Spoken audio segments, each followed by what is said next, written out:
Hello everyone, class third. Subject है आपका हिंदी। हिंदी में पाठ 4 आलसी ब्राह्मण।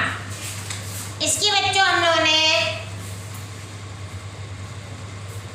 रीडिंग भी करी थी, पढ़ा था ना हमने इसको कि एक गांव में एक गरीब ब्राह्मण रहता था।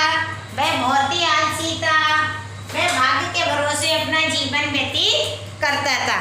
वह क्या सोचता था कि जो भाग्य में होगा वही होगा, यानी कि वो अपने आप कुछ भी काम करने की कोशिश नहीं करता था। वो भाग्य भरोसे ही अपना जीवन यापन कर रहा था। बच्चों, एक बार क्या हुआ, उनके गांव में एक साधु आया। उस ब्राह्मण ने उस साधु की खूब सेवा की। बच्चों, आप लोगों को मालूम है ना, यदि कोई भी व्यक्ति साधु की सेवा करता है तो वह साधु उससे बहुत प्रसन्न हो जाता है और वह खुश होकर के उसको उपहार स्वरूप कुछ ना कुछ देकर जाता है।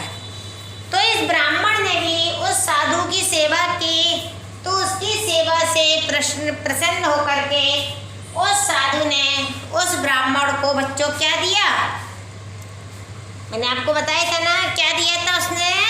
पारस पत्थर। बच्चों, पारस पत्थर का क्या गुण होता है?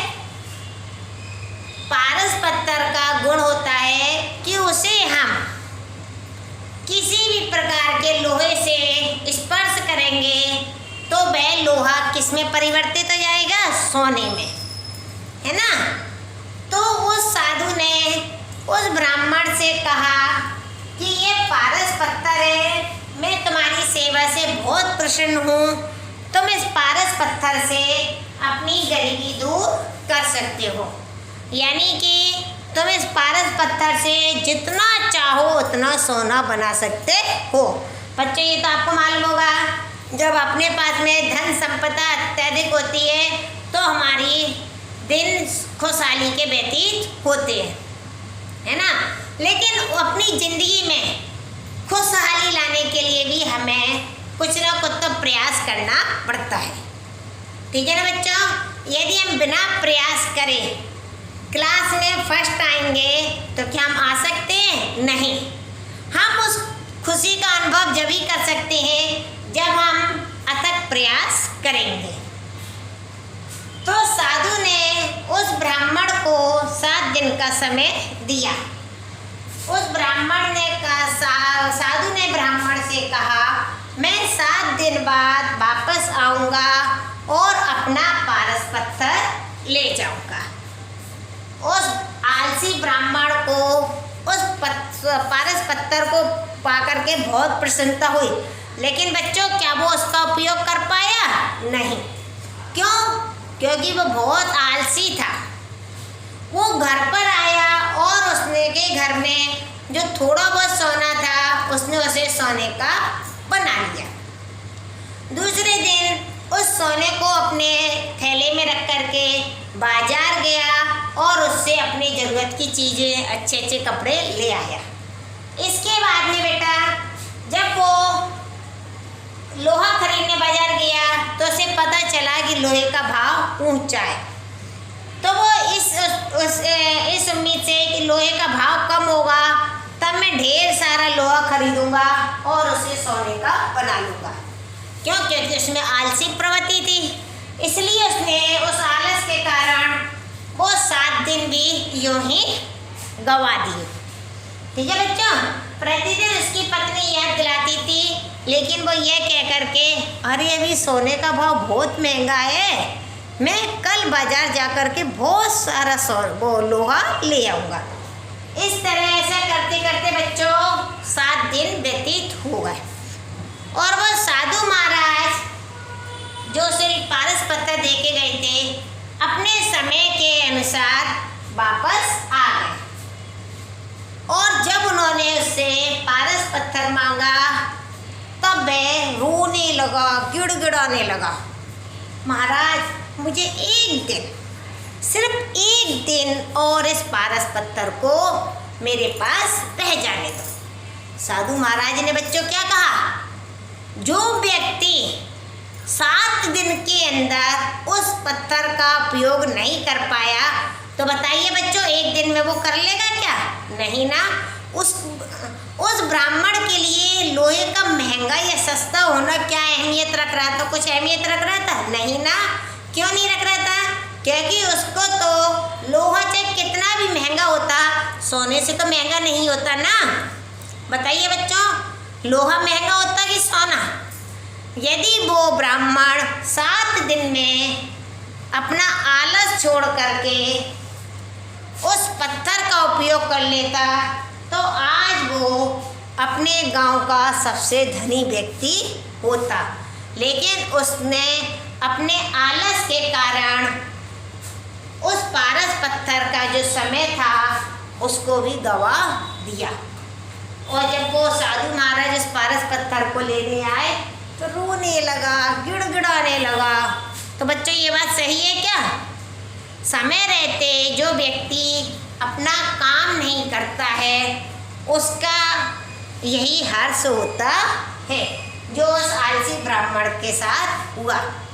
और साधु महाराज ने उससे कहा कि ये आप जो काम 7 दिन में नहीं कर पाए तो क्या वो 1 दिन में आप कर लेंगे? इसलिए अब मैं ये पारस पत्थर 1 मिनट के लिए भी तुम्हारे पास में नहीं छोड़ूंगा।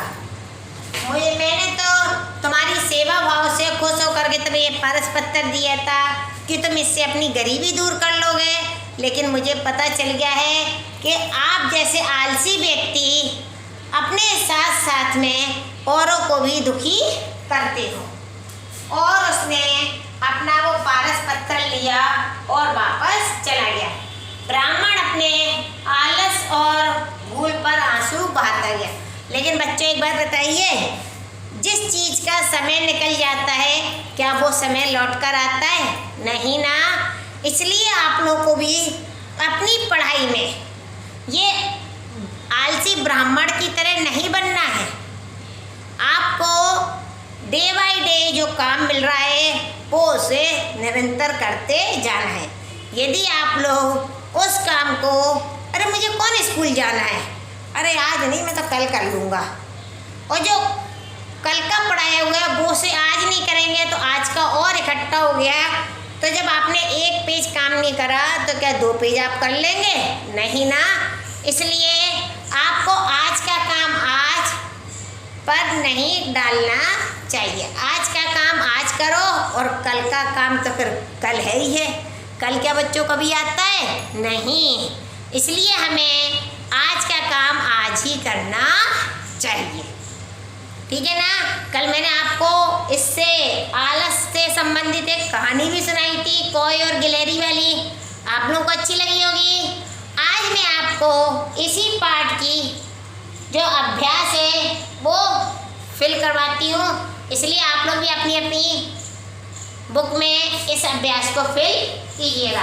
मैंने इस किताब को, बुक की रीडिंग शॉर्ट रूप में, छोटे रूप में इसलिए आपको एक बार फिर समझा दी कि आप इसका अभ्यास करते समय आपको पता रहे कि इस कहानी में किसके बारे में बताया गया है।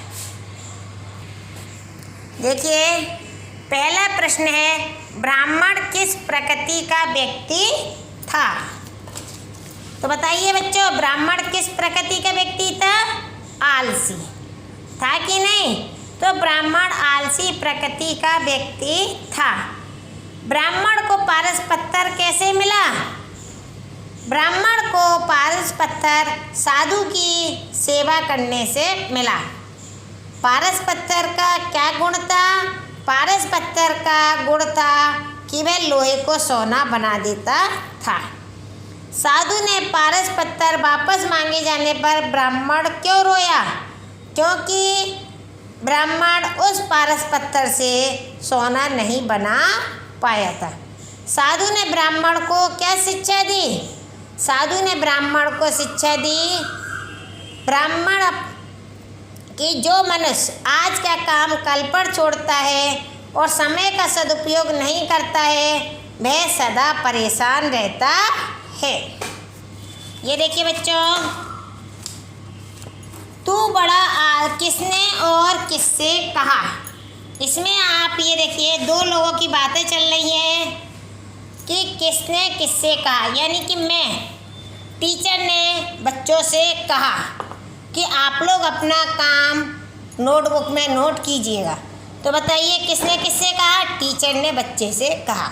इसी तरह से इसमें भी है, तू है तो बड़ा आलसी, तू है तो बड़ा आलसी परंतु सेवा भाव बहुत है तुझ में। ये किसने कहा था? बताइए। उस ब्राह्मण ने किसकी सेवा करी थी? साधु की। तो किसने कहा? साधु ने। किससे कहा? ब्राह्मण से। ठीक है ना? इस तरह से हमें ये ऐसा लिखना है।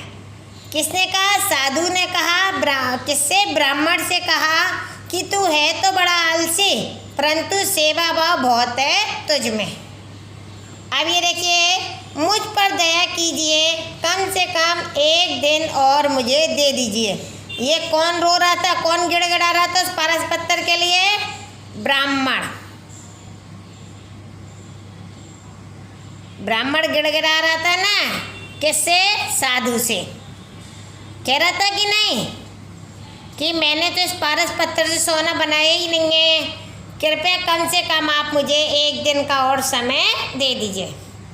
देखिए नेक्स्ट, जो मनुष्य आज का काम कल पर छोड़ देता है वह सदा परेशान रहता है।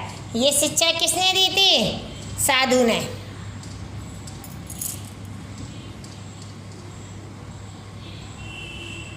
किससे कही थी? ब्राह्मण से। ठीक है ना? अब ये देखिए बच्चों, जिन शब्दों से किसी काम के करने या होने का पता चलता है उन्हें क्रिया कहते हैं। क्रिया किसे कहते हैं? जिन शब्दों से किसी काम के करने या होने का पता चलता है, जैसे पढ़ना, लिखना, खेलना, सोना, इन आदि। इन क्रियाओं को सहायता देने वाले शब्दों को सहायक क्रिया कहते हैं, जैसे हैं, हूँ, था, थी, थे। तो ये देखिए बच्चों, एक गांव में एक गरीब ब्राह्मण रहता था यानी कि ये क्रिया है, रहता। और ये था क्या है? इसकी सहायक क्रिया। पहले दिन ही थोड़ा सा सोना बनाया था, मतलब उसने काम करा था ना, क्या करा था? बनाया। और था क्या है? सहायक क्रिया। वह यह सदा परेशान रहता और है। ठीक है ना? देखिए उच्चारण, पोटली भूत उन्नति भाव प्रतिदिन आलसी सदुपयोग। आलस हमारी प्रगति में बाधक है। इस विषय पर 4 पंक्तियाँ बताओ व कक्षा में चर्चा करो।